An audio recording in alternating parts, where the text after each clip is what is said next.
Mos sigurimi i tregut për shitje të varietetit të mollës Gold po detyron fermerët e Devollit i presin këta druj frutor për t'i zëvendësuar me varietete të reja. Megjithatë, fermerët janë skeptik nëse edhe për prodhimin e ri do të mund të gjejnë një treg të qëndrueshëm. Po bëj një bashkë të re me fidan të ri me varietet Fuji, se kam një bashkë të vitër do e prisha atë dhe do ta zëvendësoj me këtë se ka edhe kërkesë Fuji. Shkon deri. Jeni sigurt tregun e Fujit flas për këto 5 vite të ardhshme? Tregu asnjëherë nuk është i sigurt. Nuk e dim se ç'do bëhet, asnjë nuk e dim.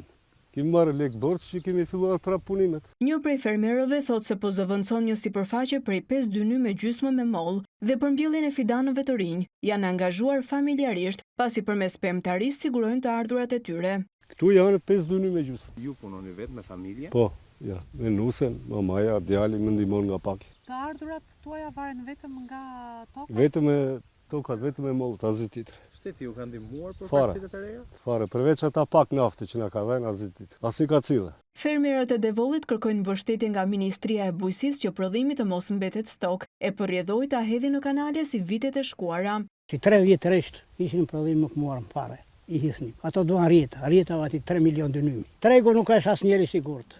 Si shkon si vjet nuk shkon mot mund ta hedhësh. Do t'i presësh të vjetrat? Të vjetrat, qofse mua do më hynë në funksion ndihma, do t'i pres edhe mjell nga ato. Mollët që prodhohen në qarkun e Korçës njihen për cilësinë e lartë, ndaj dhe fermerët shpresojnë që me varietetet e reja të sigurojnë më tepër të ardhura.